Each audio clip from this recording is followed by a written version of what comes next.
I think you're up like.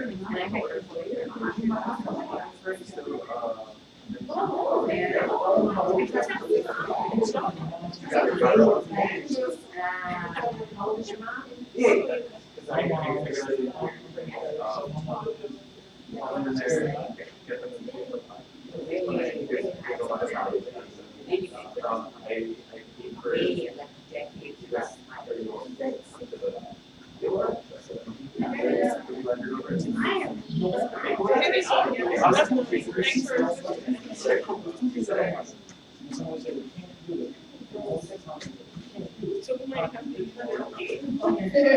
so might go to the laptop.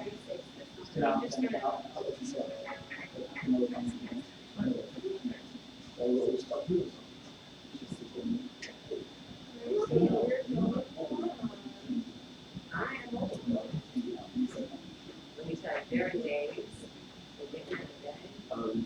demoing the fantasy. It's actually demoing The doors didn't talk to the kids, so we might be talking. Yeah, if we have time, but if not, you know, like slide. If you see that we're out of time, when you realize,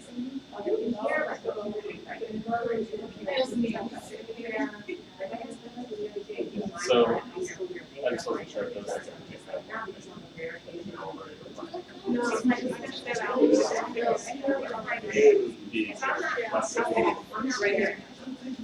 no, Oh, scared. that's what you get. Okay, we have money. So we're actually going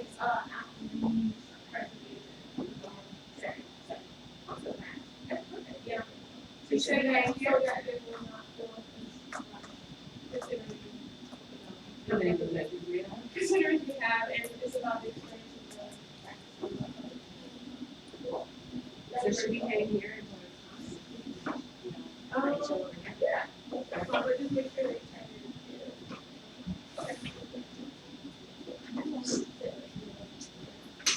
Still gonna hang over there? yeah. Oh.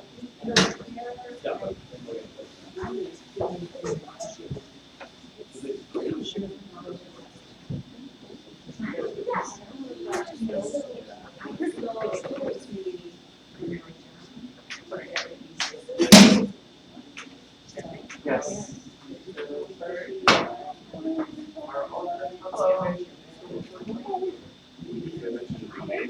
I'm cool with either.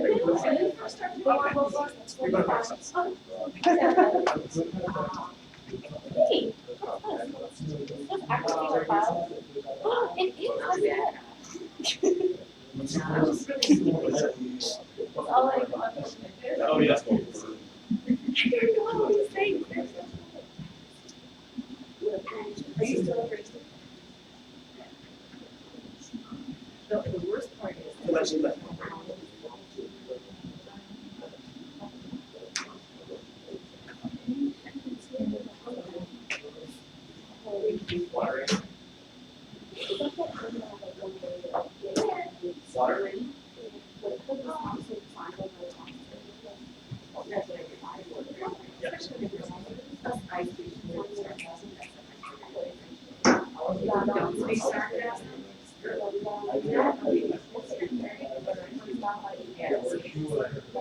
Are you serious? And if you're really going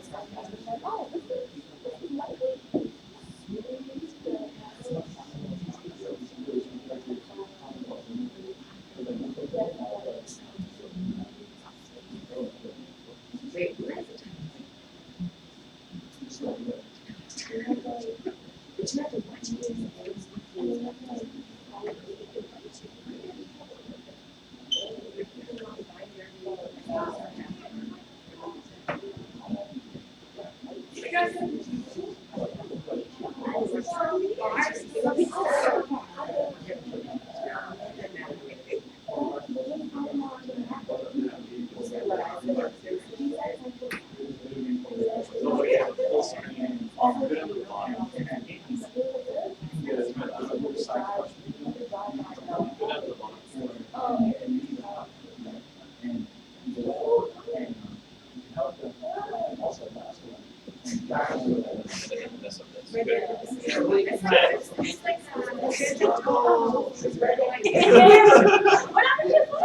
I skated. Was it a fun? No. No. No. Those are the worst. I hated it. It's like I was like, did you have some fun before you fell? And I was like, no, I hated it. I didn't have friction under my feet. It was the weirdest feeling ever. Was it the first day? First time like 2.5 years of my life. So Yeah. it was like, Oh my god. never again. Not worth it. Oh, I should tell her. Ridiculous outfit, waist that big.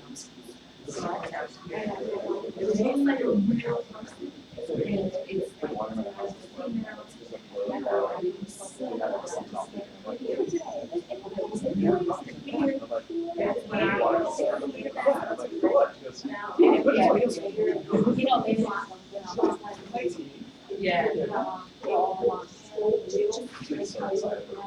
Yeah. And but you know, you see a lot of these games where it's like fancy that. Get your phone.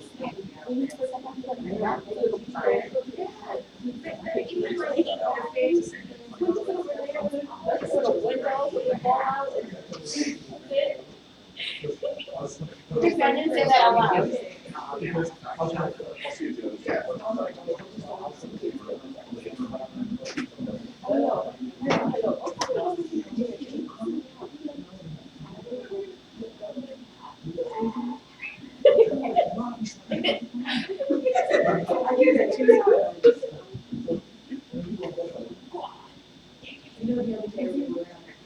They took it.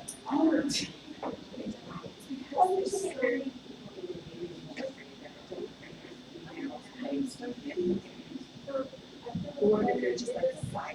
What's wrong?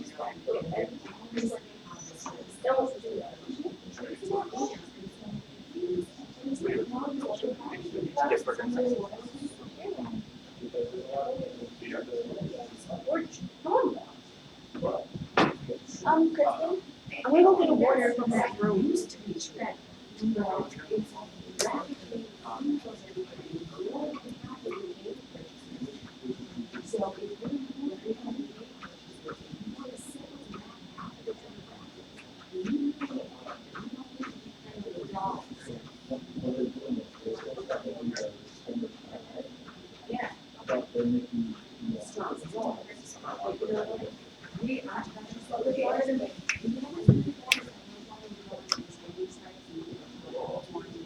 oh, they have these in the classrooms. Yeah, construction materials and energy. I know I could do. They have put them together and separate them. They took out all of the, so they'll, You know where this shape used to be? They're going, or do they just assume it's there? They were on their, 8, 4, 8, 3, 7, 3, and then people is just ran quick on those forms, she's there.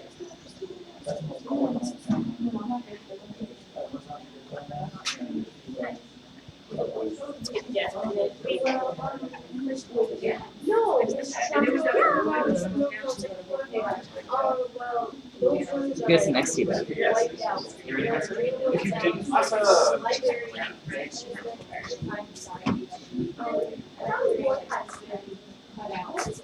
Oh, yeah. All right. Hi. Hey, don't worry.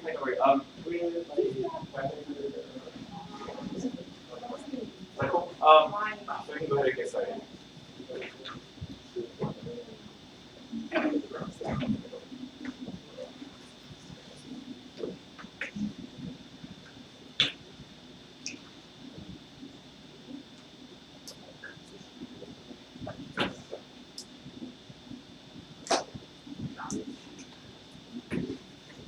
Great, so welcome to the Accessible Game Design Workshop.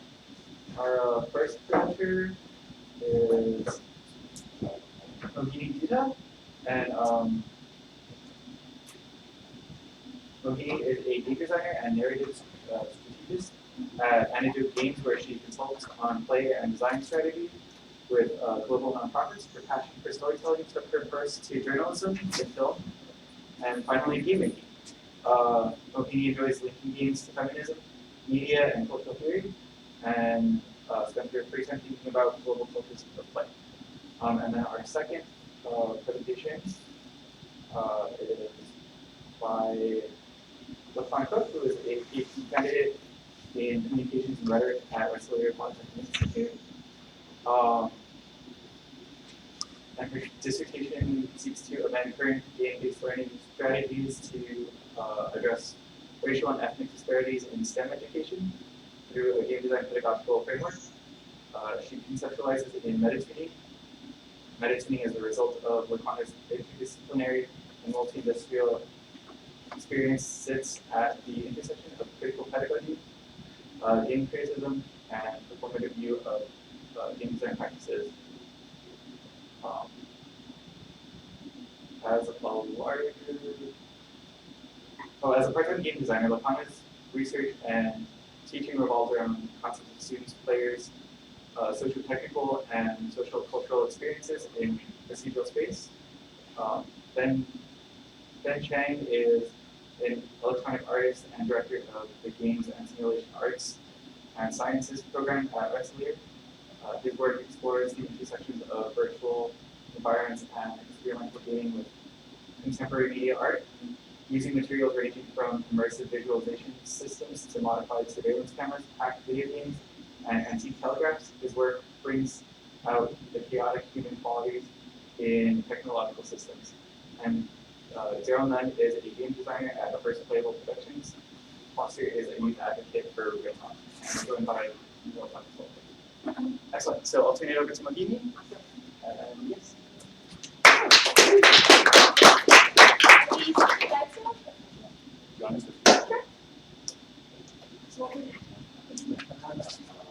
Well, good afternoon, everyone. Thank you for coming here, and it's great to be speaking in person today.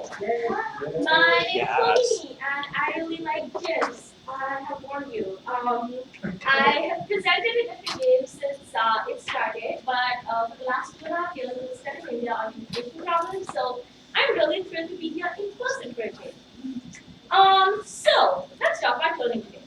Cloning is the replication of an object. In games, it's a commercial term used to describe the copy of a game with very minimal changes, usually superficial. Cloning is a way to make some money on the coattails of a successful game. Some companies build their games that are already successful, and for others, there's options like Supermobile, a site that sells templates of apps and games, letting anyone launch a digital product. So most game designers will agree, cloning is seen as an irredeemable evil, an artless act devoid of value. It has been equated to theft many times.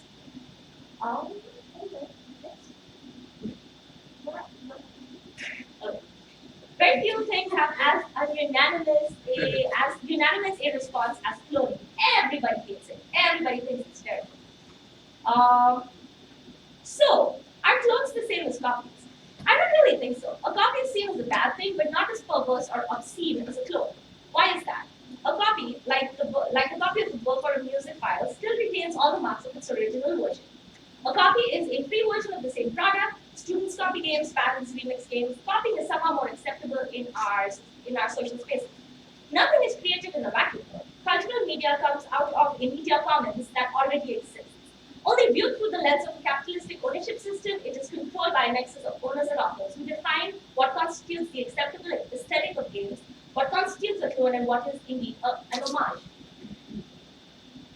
A clone is seen as a cheap remix, changed only so far as to refute intellectual property theft claims by the original.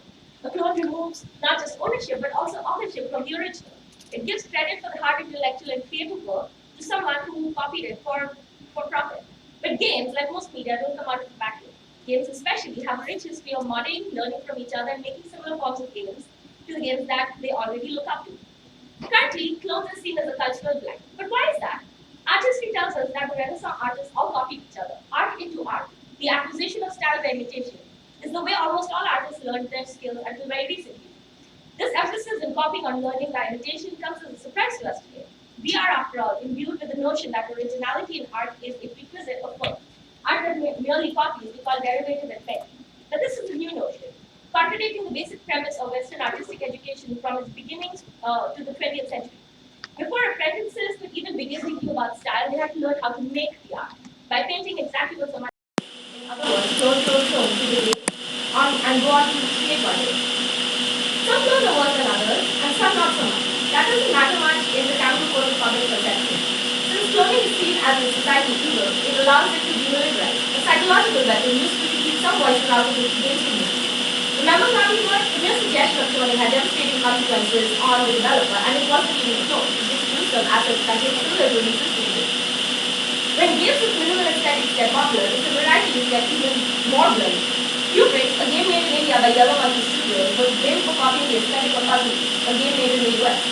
This allegation sacked Cooke within the community being able to clone without any investigation. We function as a mob in our community sometimes, and it's important to remember that words have power. Game designer Hasan Anasa was a huge fan of Metatuning, so he wanted to make an homage to the game in the form of a board game. However, when he contacted Metatuning, the game designer, Metatuning flat out refused to give him permission and asked him specifically not to make it. Aside from the name, all the game aimed to emulate was the feeling of Metatuning. Wasn't made for profit, it was part of the school project that was only shown at daily classes. Eventually, Hasan scrapped the project. Is our community richer for not having this game? Is control over our creation always a good thing? And there's more clothes. These are my favorite clothes. They're so weird, I don't even know what to make of them. These are pregnancy games. A whole universe of games where you take care of pregnant women, animals, and cartoon characters through their many adventures and shopping, giving birth, and makeup. So what? Like you don't want to play pregnancy simulators with pizza fries aesthetic? That's too bad because there's hundreds of thousands of these games out there. I'm not sure what audience they're for. Is it little kids or the gaming community? It seems like it's a bit of both, but you'll see. Only that way there.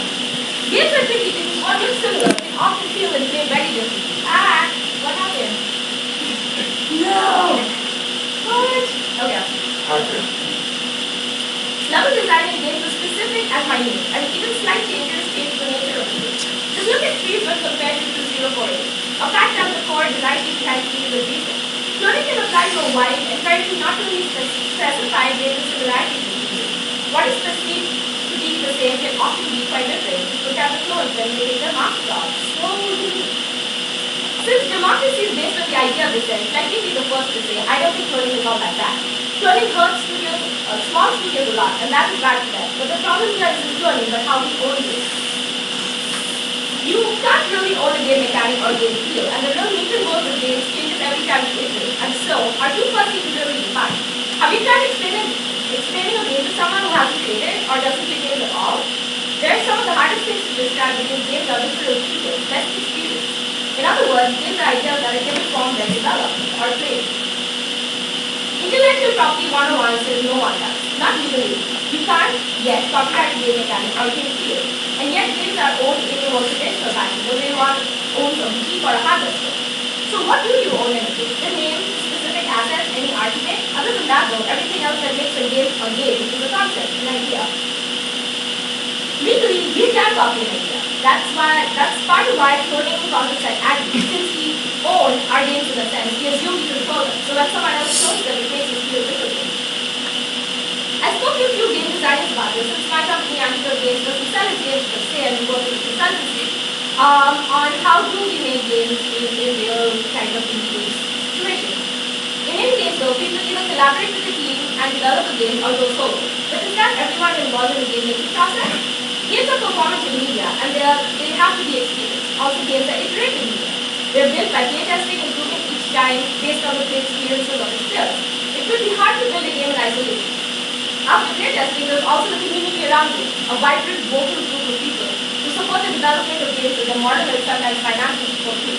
So what about these invisible workers, the ones supporting the creation of games with their time, passion, and money? Well, I don't know, they exist in a gray space. So, talking about how do we get money from this? Some games are crowdfunded. This is just another form of selling because often crowdfunding works as a pre-order method of game. The ownership is still fully in the domain of the designers of the game. But mostly, we sell our games piece by piece, be it in the App Store, Steam, or on our site. The revenue from these sales primarily goes to the real owners of games, the design team and or the designers. But games come out of a collaborative environment, even the work of the lone workers, developers. You need a village to make a game, and this village is often uncredited and undervalued. The way games are made doesn't align to how they're owned. Let's consider ownership then. Can we say that the creative team, instead of being the owners, are the authors of the game? The games are performances as much as they're a media commodity being viewed. Is a performance solely the vision of the author, or a collaboration between the actors, the crew, and the viewers? Roland Barthes, the French literary theorist, has famously declared the author dead on completion of his work, as once a creative object is passed on in the world, the author's intention and desire become secondary to how it is consumed by the reader. Since so much of the potential of games emerges out of its engagement with players, and this engagement is a very essential part of experiencing the medium, more so than any other medium. So if we follow Barthes' logic, then the authorial intent is archaic, as the work exists beyond the author. Games then belong to those who play them, and from the moment of its sharing is the moment when the author owner ceases to exist. Even if we step back from this extreme perspective, the authorship and ownership of games is still not very clear, since many building and playing is a part of creation in games. So in a sense, a game is never completely built. It is but an incomplete object. It exists to be completed in the active state. If games don't really exist in our ideas, and games are made in part by everyone who plays, tests, and supports them, then the ownership of games should also be in regulation collectively. But the question that occurs to me is that, much like the relationship between a factory owner who profits from the labor of exploited workers, do the owners of games profit from the unseen and unpaid labor of the community? Games use the cognitive capital of the community to form a flavor that is acknowledged in a credit-based social equity system, or social club. Yay, capitalism! Social capital is a fine concept, but like games, it is ephemeral. The value of the social capital remains speculative on an average, while the reality of existing in games is less ephemeral. Since games are sold like products, and thus are value-based on their monetary profit, what about the labor involved in building and making games? Capitalism! Always there. A hidden workforce that labors out of its passion for the craft, but isn't actually valued as essential labor, since the logic of capitalism, not getting paid means you have no real value. Again, the structure of capitalism. Okay, so I guess what I'm really getting down to is, what about capitalism really works for games? These are questions we might not want to ask, but we need to ask. Let's talk about community, something that we've been alluding to for a little while here. A community can broadly be defined as a group of people with the same values, goals, and ideals, supporting each other in their pursuits, in their creative pursuits. In games, this community supports each other's work, defends each other from the trolls who threaten them, and share feedback and support the creation of new work. This labor of community sustaining and agitation is also a thing. Outside of the virtual credit system, social standing and social capital is accrued, and where participation equals passion and passion equals visibility. In a market inundated with accessible platforms for making games, visibility is what puts a person in a position to make and to be validated for making. But this isn't an ideal situation. I was lucky to begin my time in games within the cocoon of art school, supportive teachers, and peers who encouraged my work. Anna Anthropy wrote in my copy of Rise of the Video Game Zinsters that I must make 500,000 games or she will be very cross with me. This may seem silly now, but at the time, her faith in my fledgling ability to make games was a huge thing for me. Made me trust my instincts and keep on making and shut down the doubts in my head. Others are not always as lucky. Those who are not as visible or are able to employ visibility to their ends are often taken out of the mix. While reading it, I was amazed at how many game devs sympathize with Gamergate. It was surprising because often their politics were progressive except for this one thing. On inquiring more, it turned out that they didn't support the core values of Gamergate, but used it to participate in the games community that didn't have time for them. Alienated out of what we know as a vibrant indie community, devs in non-Western countries like India have multiple barriers of entry to the amorphous but very diverse games community we have here. Often when trying to engage with the community, non-Western devs who are not as political, vocal, or assertive are not allowed in. There is distrust and an invisible hierarchy cornering of them and their emerging scenes. Engagement outside of a diversity initiative or an agenda is rare. The scene in India is by no means fantastic. It is emerging and has lots and lots of problems. And it is trying to find its voice there. What it needs is support, not investment. It is understandable that we here might not find it as exciting, at least not till they have a unique voice, till they're just noise. Till then, they're just noise. This relationship reminds me of European countries that want to be perceived as liberal and accepting, but have a thinly veiled distrust towards the influx of Syrian refugees coming into them. The old colonial hierarchies are still very much around. Much like Orientalism of the colonial Orient, the value of the non-Western world remains in its potential to create unique and exotic cultural commodities. In India, there's a furious conversation about the Indian aesthetic in games, vis-a-vis an exotic visual style, just to get a foot in the door, to be visible to Western games. Once visibility is achieved, then comes experimentation. Our community is perceived to be more diverse and inclusive than it actually is. Currently, we are privileged enough to have been experimenting with games for decades now. It is no surprise that innovation and originality abound in our communities. As long as communities are the same thing as markets, we will only be interested in a community if it is for its cultural capital. So nothing much has changed radically in the politics that define our community or commodity. But let's talk a little bit more about labor relations in our current games community. We are together out of passion for games, and while this sounds utopian and ideal, the reality is less so. Since games are commodity is formed to be sold, primarily, there isn't just an exchange of time and ideas, but time and ideas are essentially traded for the creation of wealth for one party, that is the owners of games. The reality is that most of this upkeep is devalued or taken for granted in our community. This leads to people feeling exhausted or underappreciated for the labor of love that is existing in the community around games. Let's talk about emotional labor. If we map the concept of emotional labor to games, emotional labor here is the work of maintaining the community, of displaying passion towards the need. The lower you are in the hierarchy of the community, the higher the expectation of emotional labor. Those privileged enough to be visible do not need to work as hard to prove their commitment. Here, participation in the production cycle of other games, being visible at conferences, or speaking up on Twitter takes on a real, if not deeply undervalued, form of labor. The Italian autonomists, a group of Marxists who supported autonomous social movements, call this the social factory, a space where the lines between consumer and creator work in cultural expression are blurred, making the demarcation of labor more confusing. As theorist Mario Tronti says, in a social factory, every social relation is subsumed under capital and the distinction between society and factory collapse. So that society becomes a factory, social relations directly become relations of production. Digital capitalism understands any freely shared creative labor as the cost of consuming the labor of others in a shared creative economy that is run by capitalistic principles. In indie games, the line between consumer and creator are blurrier still because creators consume the work of others who consume their work. The social factory of games involves constant production of work, which happens to be cultural expression, a desired output, with the potential to give you high returns for your investment of time, but like a lot depends on luck. And this keeps the creative worker incentivized to keep on producing. Fun that happens to be labor, since it isn't clearly defined as labor. Andrew Ross calls this flavor. The reward for flavor is to be allowed to exist in the community. And what about the labor of containing the community, of sustaining it? Does a credit line or a pizza or a beer fairly compensate the emotional labor of participating in the community around games? Like an Ouroboros, the reward feeds the labor, never revealing itself.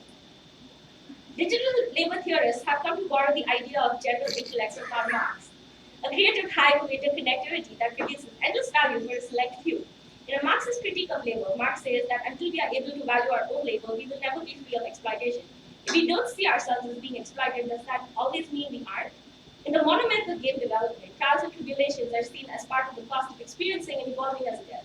Instead of trying to make things easier for future generations, we sometimes fetishize this difficulty, much like in our games. Lauren Patak's project, Wages for Facebook, looks at a similar form of unacknowledged labor that goes into building the content for social networks, and itself from a manifesto. Capital had to convince us that it is natural and unavoidable and even a fulfilling activity to make us accept unwaged work. In its turn, the unwaged condition of Facebook has been a powerful weapon in reinforcing the common assumption that Facebook is not work, thus preventing us from struggling against it. We're seen as users or potential friends, not workers in a struggle. We must admit that capital has been very successful in hiding our work from us. Patak says those three words, wages for Facebook, get you to the heart of something you might not otherwise recognize as a social condition. Wages for Facebook isn't a material demand for money, but a political position that seeks to value the invisible labor of participation in a digital medium. Patak's project was inspired by Sylvia Federici's Wages Against Housework, a powerful feminist manifesto demanding women evaluate their domestic labor much like the labor of men at work. The manifesto was a call to arms for women to look at the worth of their domestic labor as a political stance. Federici says many times the difficulties and ambiguities which women express in discussing wages for housework stem from the reduction of wages for housework to a thing, a lump of money, instead of viewing it as a political perspective. To detach the end result of our struggle from the struggle itself and to miss its significance in demystifying and subverting the role to which women have been confined in a capitalistic society. Writing in response to Wages Against Housework, Carol Lopate defended housework as a kind of utopia because the work came out of love rather than financial reward. Since we exist in a system where money is the primary and most accepted metric for value, using passion or love stops being liberatory and becomes instead an oppressive idea that traps us in our ignorance. We're in a similar space with games right now. We take on the emotional labor of existing in games as this perceived utopia. In this community born out of our collective labor of love. Trevor Schultz is speaking about exploitation here when he speaks about free labor in a consumption of culture. But under the guise of a shared economy, in an economic climate that is controlled by monopolizing profit-oriented platforms, in games we do not as yet have such a uniform platform monopoly such as social media does, but the politics are still similar. We are similarly using our cognitive capital in games to support the profit of some under the pretense of community building, of passion, of participation. Maintaining our communities is a job unto itself, and we should be aware of the politics of this job as much as we would any other. We exist under the impression that no other model of sustaining ourselves in games exists. We are functioned under a capitalistic system of value that does our medium disservice. I do not know what the right solution is for us yet. I just know that this can't be it. We should stop trying to force fit our medium into a value system that doesn't work for it. Hoping to make it big, betting on a livable future isn't a challenge, it's exploitation. The sooner we are ready to unpack our condition, politicize our existence, and realize the labor we commit every day, the sooner we will be ready to answer these questions. Thank you so much to Robert, Paolo, John, Nick, and Ben for helping with this. And this is me. If you would like to comment or reach out to me about anything that's going today. Thank you.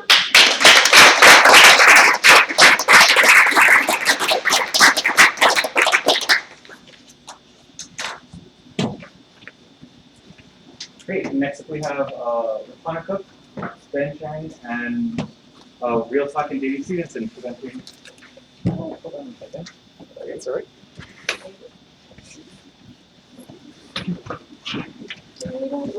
Wait, I want to go too. Go. Sorry. Here, let me move, and then. All right, musical cherry time, people.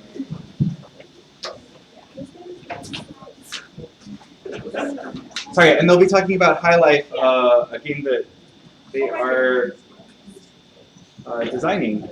So I'll turn it over to them. All right. So thank you for attending our panel, or sticking around for our panel.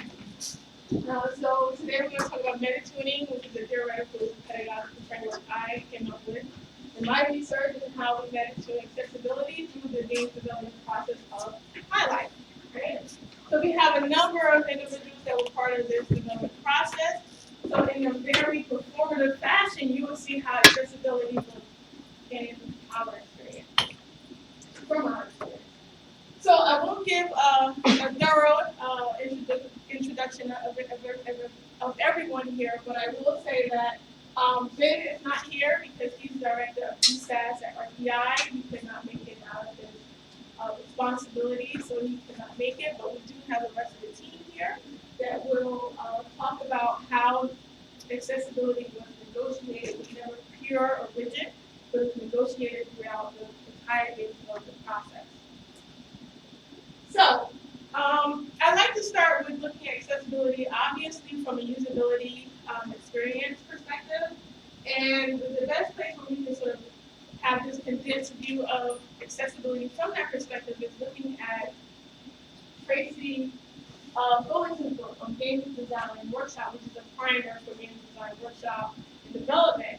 And her entire chapter 11 is dedicated to how can we think about accessibility from a user experience perspective. And I just tagged in this word cloud here where she talks about what is the game playable, how's the functionality, is the UI friendly, is the environment navigable, is the game sort of systemic coherence, right? So I took that same conceptualization of accessibility from Tracy and looked at it through a Freudian critical pedagogical framework and how we can think about accessibility through concepts of inclusivity, right? Also concepts of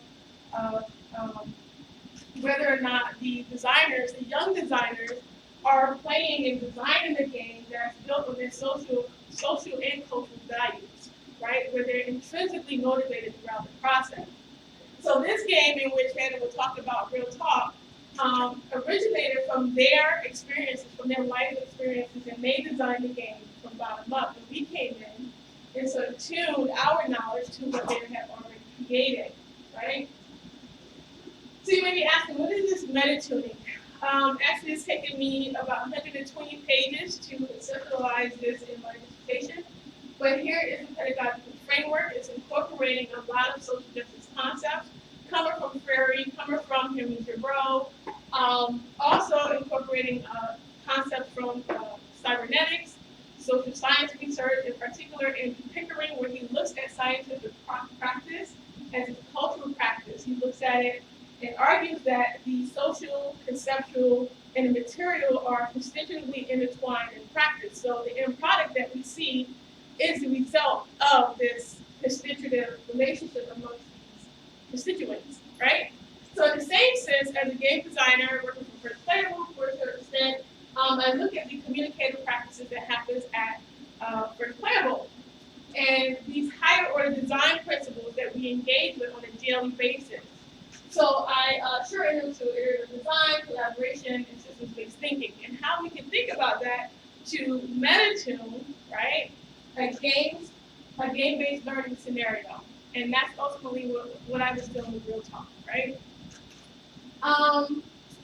I won't go into these terms, but I was actually spend more time on this because Metatuning is more about optimizing the young designer's discovery learning process, right? So throughout the game design process, they're learning about a number of things that we cannot presume, that we cannot predict that they will learn about, but we have to manage their experience throughout the entire game development process.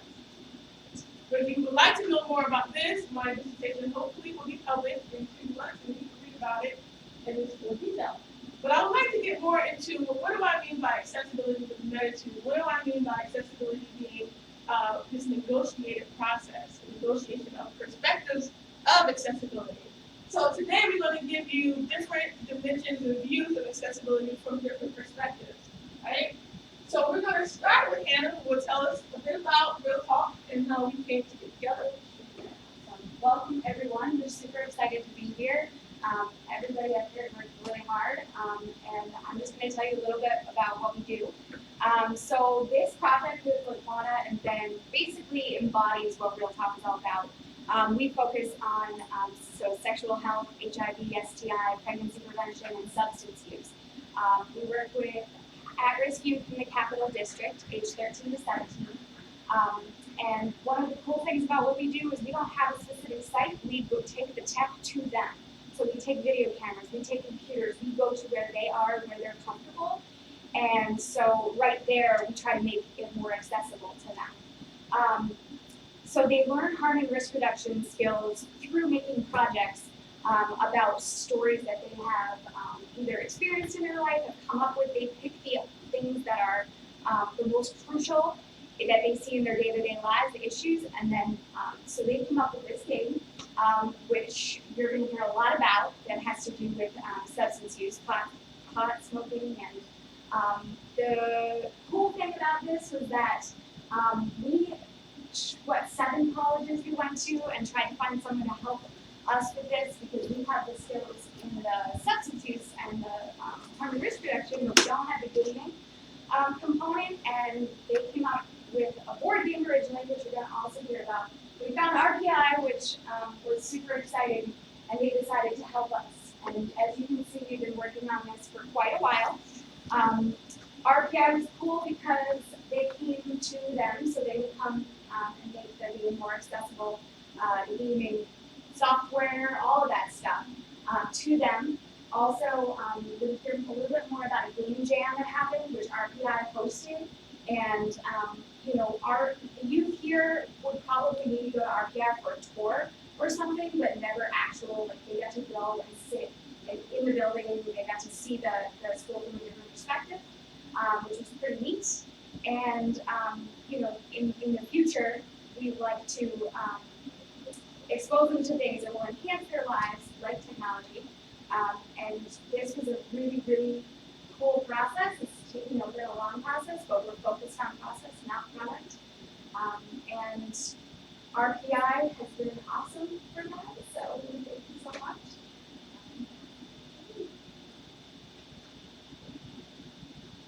Last We originally had board games, like Hannah was saying. We made a few random boards, drew them out on paper, and we did some creative brainstorming. We had different cards for different scenarios that might occur if you smoke pot throughout high school. And the original game was you pretty much just rolled some dice. You moved forward a few squares, read in a random scenario card, and you made a choice based on what you would do in the situation with the scenario card. Then you followed the directions from the choice and we took pictures of places throughout Schenectady and used them in the game. Like there's a few pictures of high school somewhere on one of these slides, and throughout Central Park in Schenectady and public housing. We also the cards included both positive and negative scenarios that might occur with smoking marijuana, and they really encompassed thinking about changing your habits of reducing the amount of pot you smoke or cutting back and quitting altogether. Brian, we'll take the stage now. Thank you.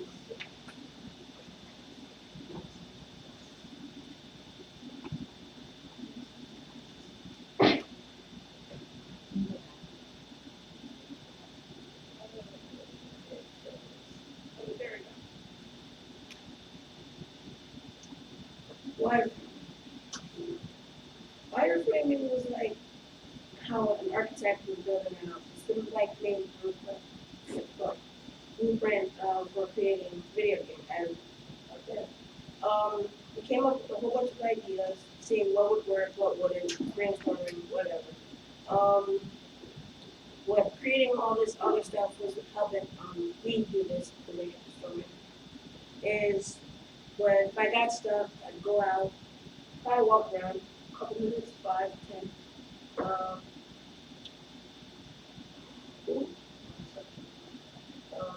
And another thing that helped me do wireframing for the game is I have to actually push myself to come because I know some people at home wouldn't do it.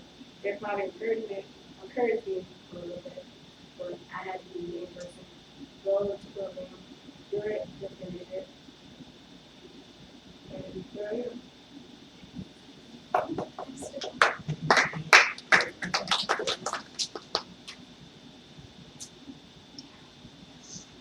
Hello, I'm Daryl. I'm a designer at First Political Productions.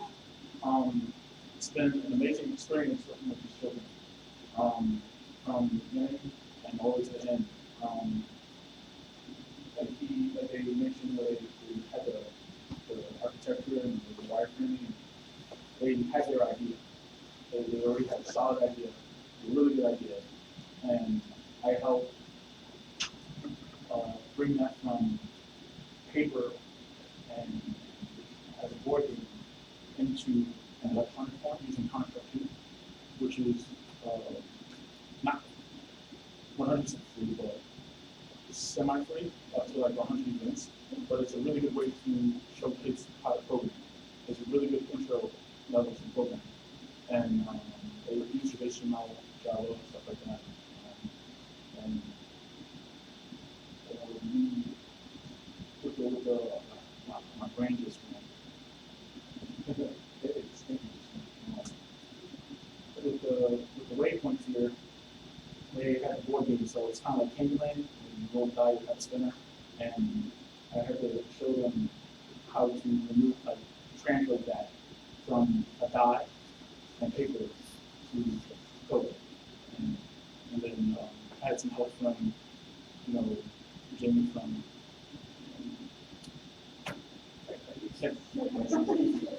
Wow, my brain. I'm like so excited right now. And he took what I built and made it even better. And it's phenomenal experience.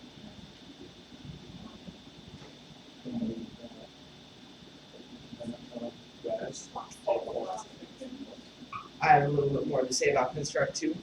It was a very easy and accessible app. There were lots of tutorials on Google and YouTube that pretty much showed you how to use it and create actions and sprites and customize your game the way you wanted to customize it. We learned that you will mess up throughout the process of game design, but you can go back, look at your code, and fix what you did wrong.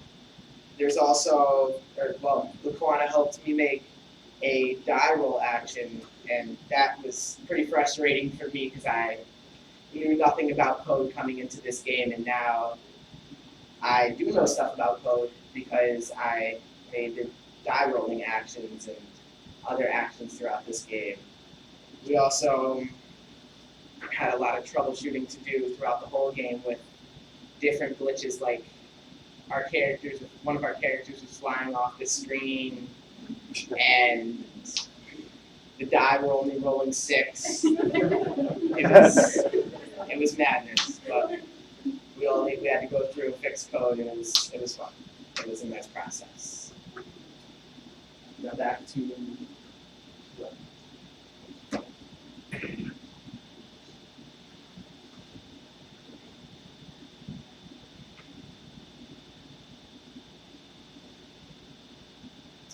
Sorry, yours.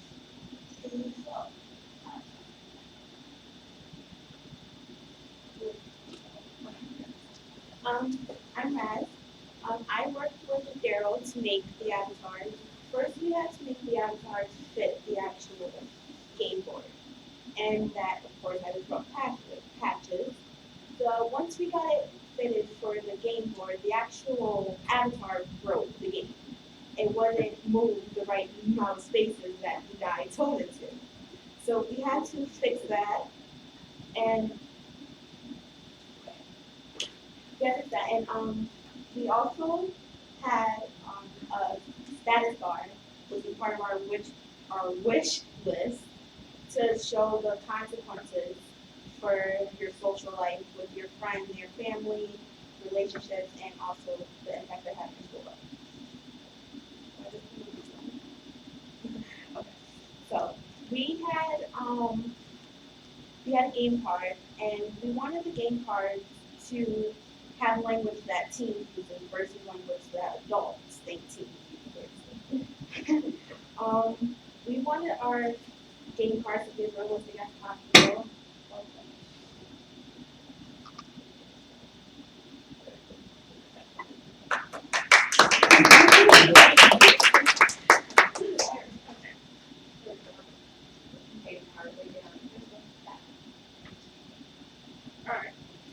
Yeah, so like I said, we wanted our game cards to have language that teens use versus what adults use and what adults think teens use. We wanted our game cards to have a realistic situation that's possible that teens face. We also wanted the consequences to be relatable as well, positive, negative, and neutral. Thanks, guys. So I'm Jamey Stevenson. I'm the founder of Tech Valley Game Space. We're a co-working space for game developers in upstate New York in the same area as RPI. And we are also a nonprofit that basically tries to teach everybody in the area to make games. So I became involved with Laquana just through helping to run the game space, and Laquana is doing lots of awesome projects like this and others, so I found out about Real Talk, and it just fits perfectly with what we try to do, so it was really cool. I'm grateful for the opportunity to have been involved with it. And I basically came on to help a bit with the programming in Construct 2, along with Ben and Daryl, and just have another person on board to help them implement features. And so, kind of got up to speed with the design document. There was some really great detailed design breakdown that everybody had done, so that made it much easier to kind of just hop in and start helping out.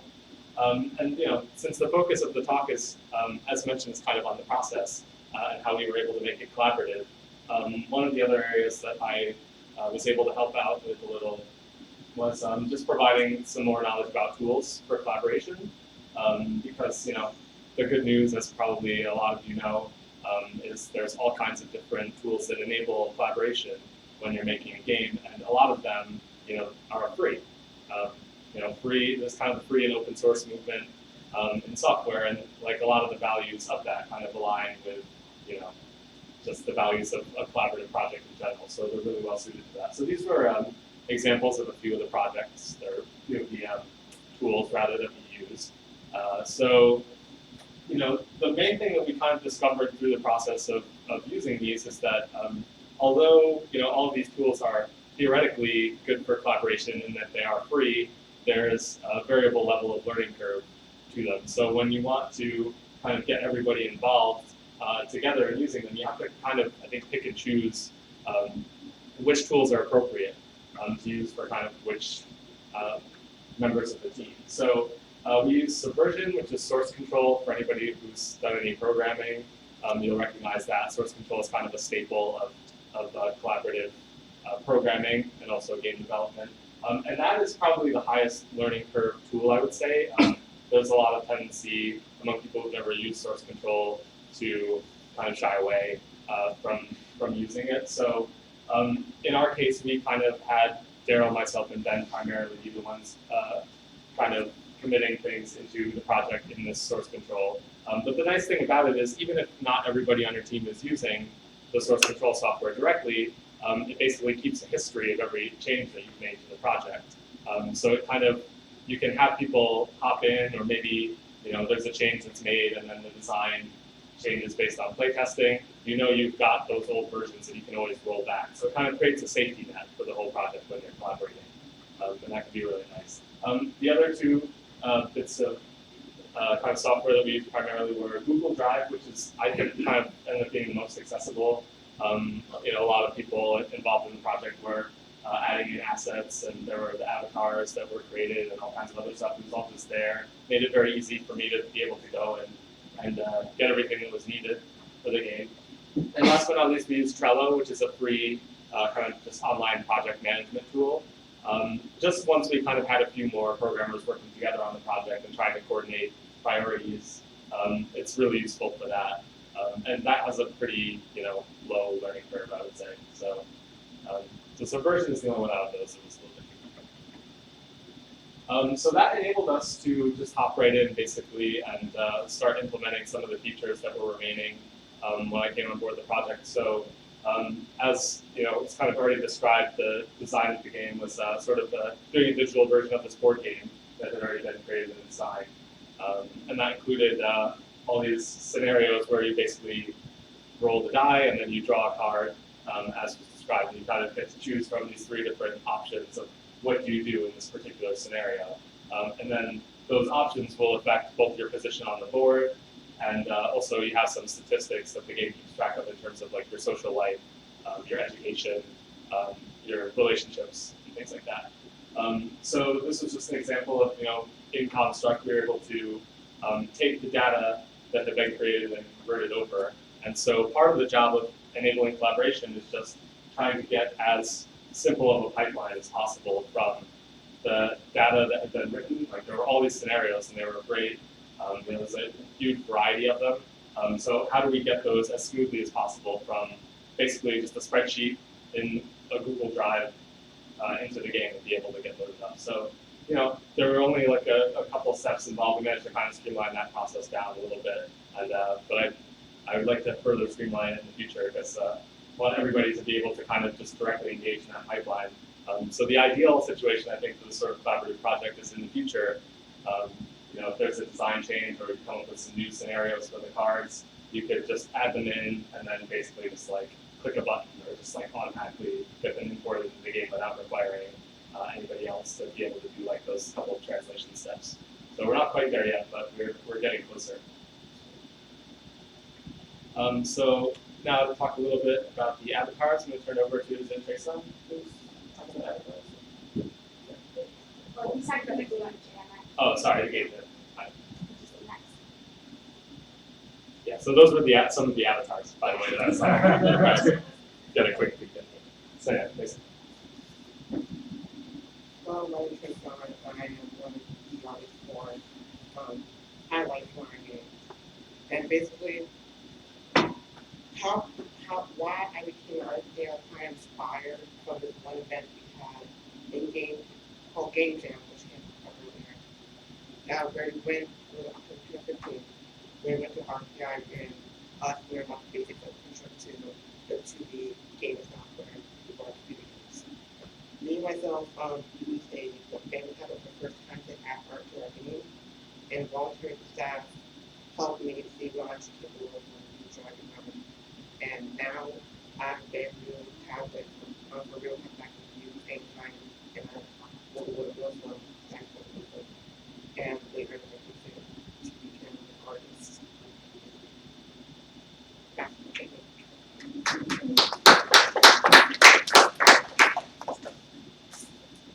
So yeah, so we're gonna, I think, once we're kind of done with the talk, just demo the game for a minute or two so you can see it. So I won't go on too much, but this is an example of the actual game board while you're playing. And so, we've got the kind of die up here that you can click on to roll, and it rolls other numbers besides sixes now, which is cool, I guess. Rolling sixes all the time is kind of cool too. And so yeah, you move along the track. We set it up so one of the kind of key components of the design was that it be multiplayer. So we set it up so you have basically 2 players can play and you sort of race to the end. You choose your avatar, so we've got one character that's a little bit further along the track. And you can see up at the top here, you've got the relationships, education, and social life meter. So depending on the choices you make, those can kind of go down over time if you're not really necessarily making decisions that contribute to those aspects of your life. And if any one of the meters gets down to 0, then it's game over. So yeah, those all the implementation as mentioned was done in Construct 2.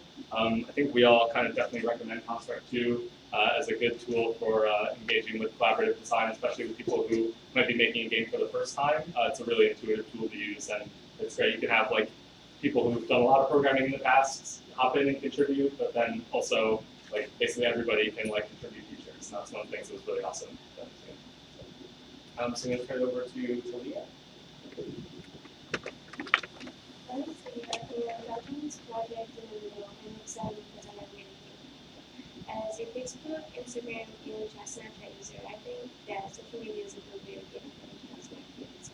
Therefore, my group decided that we're going to use social media to get our game out so people can test it out and eventually work it.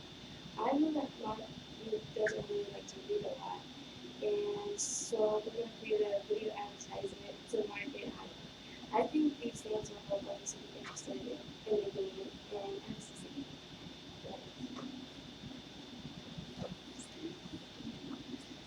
All right, so I'm not sure, 5 minutes. Oh, okay. Well, we can look at the game a bit since we're talking about playtesting, right? So this is the most recent build of the game. Where is it? The far. Where?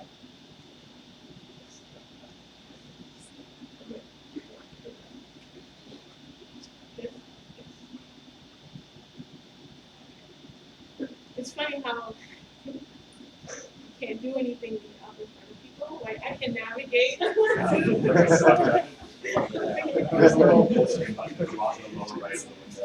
right, so you should know that the music was self-selected by the co-designers and full screen. The art, like Siobhan said, they did the art themselves. They created the art themselves. The piece here, they created that piece as well. So to play the game, you can scroll through at least 12 different avatars that they created themselves using an application. So you select for player 1, and we can choose foster here for player 2. And then you roll a die here.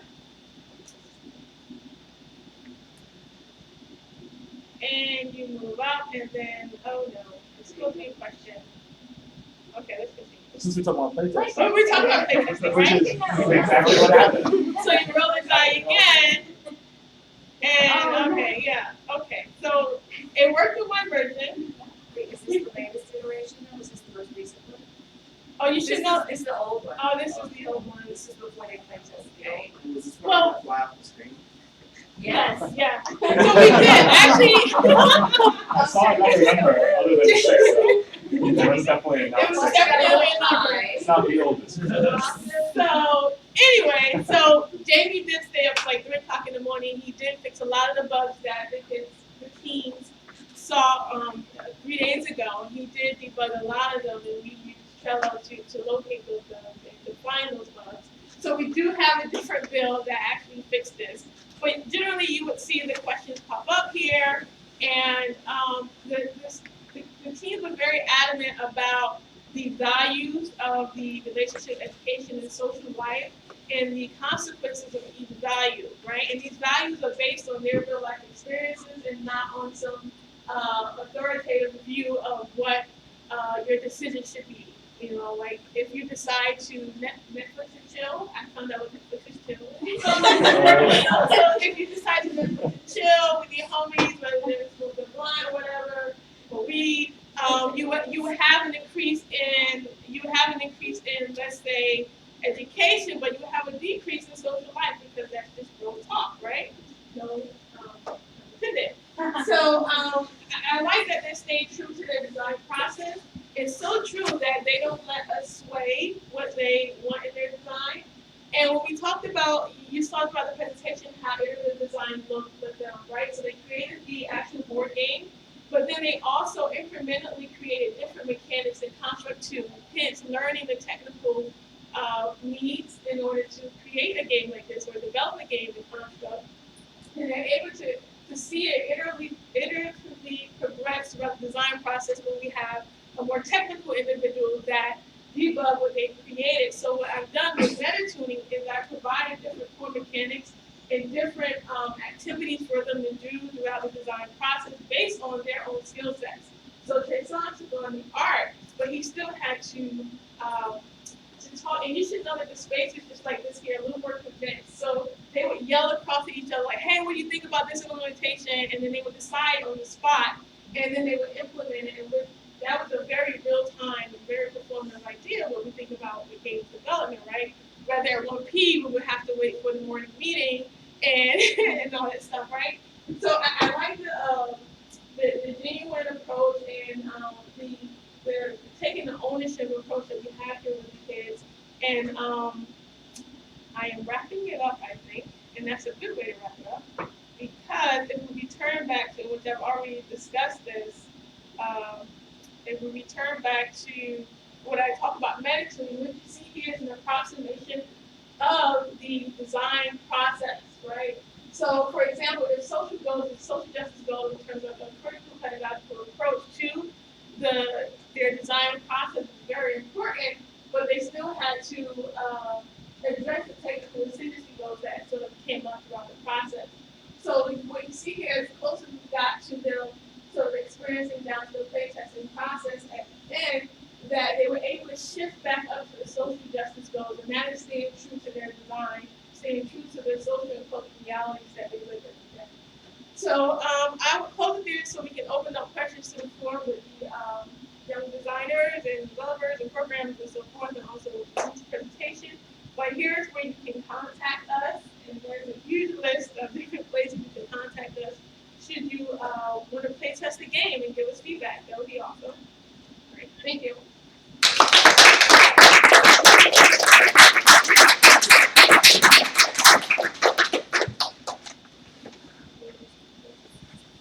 So, questions? Yeah, can we get all of our presenters shared at the front somehow? And we'll open it up to questions. Oh.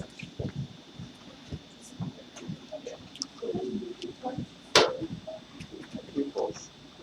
I actually have a question for some of the games creators. I run some games design classes for middle schoolers, a little bit younger than middle. What were some things that worked really well in the process of creating this game, and then what are some things you would like to do slightly differently maybe in the future, so I can take some of your experience forward?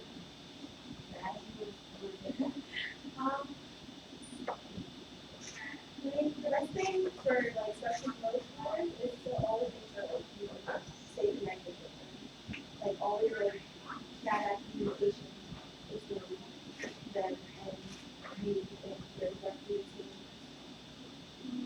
team. Middle schoolers and high schoolers have no motivation to do something.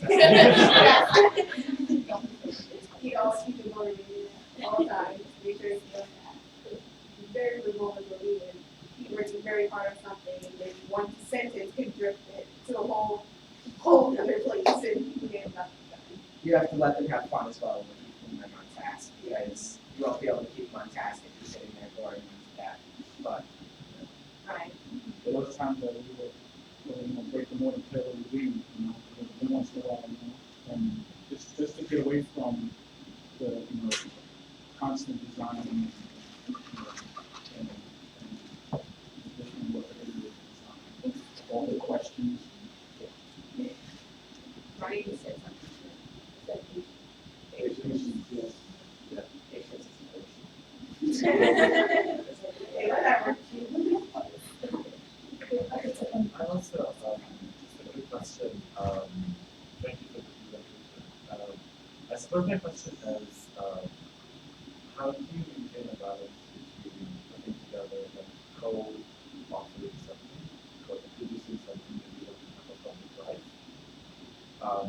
and also make sure that the humans are covered up the project with basically, you want this to, you're creating systems of learning, and you are kind of, so yeah, I think like, because it could easily get caught up, for me at least, personally speaking, when I was involved in this project, it could easily get caught up in like making sure that your game goes to these festivals and go up on these websites. And then it becomes just because I want to reflect on my own stuff, and I was talking about labor, right? And about different constructs in which labor is unchecked or uncompensated or compensated in different ways, right? Well, And so, standpoint, and then I definitely want to answer this question because I think you hit a lot of touch points there, but not to go into Furry a lot, but Furry talks about praxis, right? And praxis is this critical reflective approach where individuals here would be reflective about their lives and they're able to intervene. So we cannot quantify labor, and labor is among conceptual, cognitive, and social things in their case. So it's how they are defined, labor. So they are intervening, and I hear some of their stories. They can share their own stories of how it being impacted their realities. So I guess from the perspective of my talk, it's about how do we create value systems, right? And I think you guys described is a really good example of something that's a fringe form of ownership right now. And I wish it wasn't fringe anymore, and it's still seen as fringe. My company similarly does work in co-design games with people to create topics, so I understand a lot of, and it was very exciting to see you guys walk through your whole process. And I think the problem is that in a commercial context, value is based on money only and visibility and recognition. Whereas here, I don't know, I'm assuming that the value was in learning through making. Yes, on the process. So when I like the segue to that because I think about, and this is my advice for Ron Eagle actually, he talks about generative justice. And I flipped it and I said, well, how about generative education, where the value is reciprocated back to the youth, right? And you're right, we can't quantify it. Should they want to? I've done a number of other projects where the kids were like, hey, I want to put this in the app store, I want to sell it, right? But these individuals here, it was all about the process. I think I've heard about the app store maybe once or twice, but they're talking about how can they make this more accessible to their friends, linguistically, vernacular communities, and so forth. But that sort of dissipated the idea of selling it, dissipated throughout the process, and now they have a different value of their game. Yeah, I just have one last thing. It sounds like in their case, they're creating an ecosystem for their product with a different set of values within it. So maybe the reach of the product will not be as far-reaching as some other commercial games, but the reach within the community has a different form of value. And I feel like in this case, the labor relations are different from that of the commercial game system. So that's just A great question. thank you, it's a really awesome.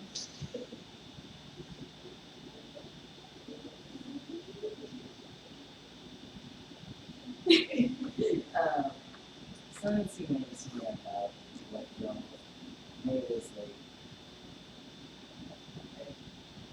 I'm impressed by the way that you look at like substances as these different like bars and how those got mapped. Like that's such a, and important. I think usually when you talk to people about substances, it's like don't eat drugs, it's bad.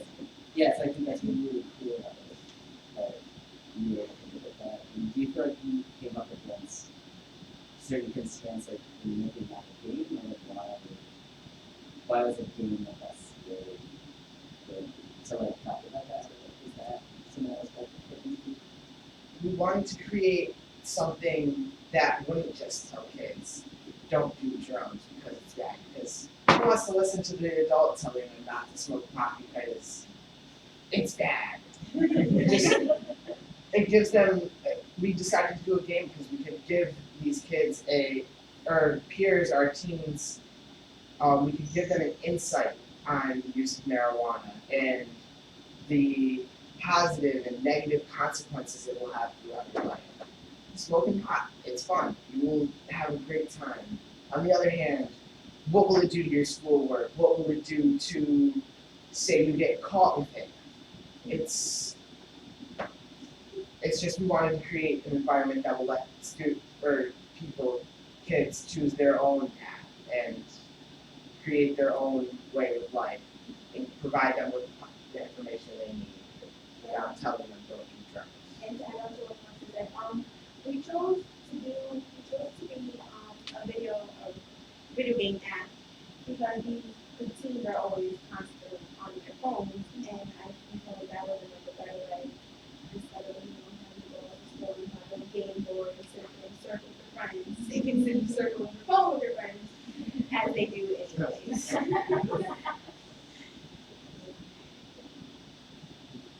It also allows them to see like, oh, it may be fun, but this is also what could happen, and this is also what could happen.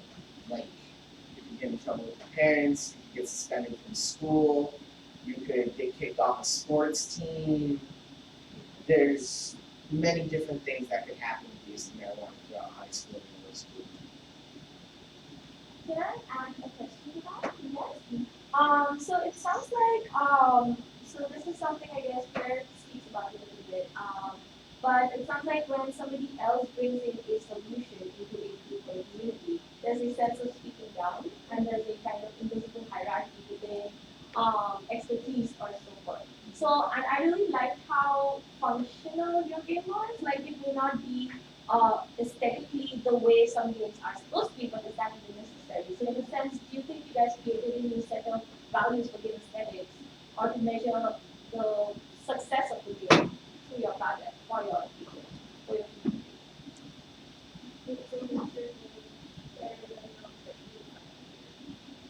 I would say education. And making it more realistic than most games out there, like Grand Theft Auto or less type of realistic, but still in trouble, can't escape the concept of that. And well, making it even more educational, making people older and athletes, but they want people like how Boston said that it gets their attention. So it might make the warfare on my phone even longer, or probably escapes on society a little bit more. But still having that group with your friends will still increase your social life and positive.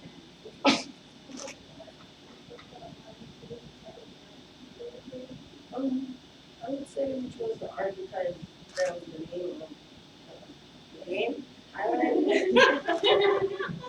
And probably the positive and negative effects would happen with using art.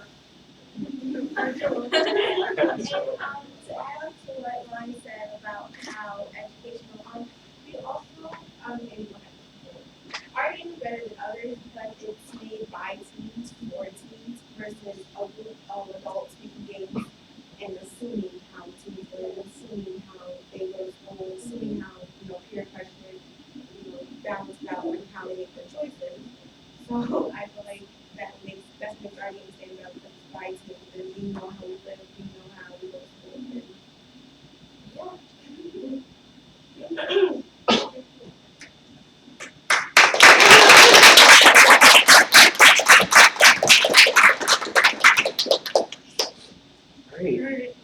Great panel. So thank you once again to all our panelists. Thank you to our participants for listening in on the talk. There's going to be a 15-minute break. Coffee and refreshments will be put out in the red room. And then at 3 next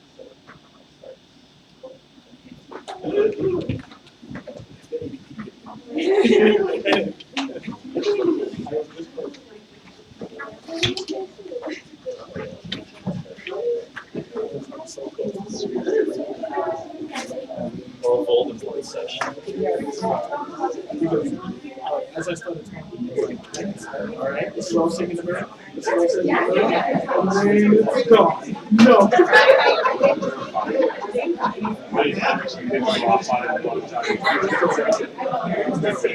I had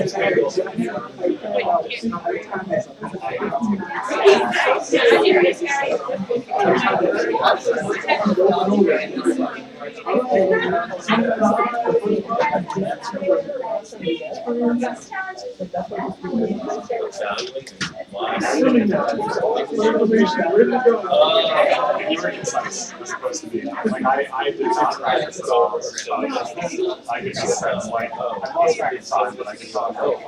Yeah, it's like all And of course, it works, like, instantaneously.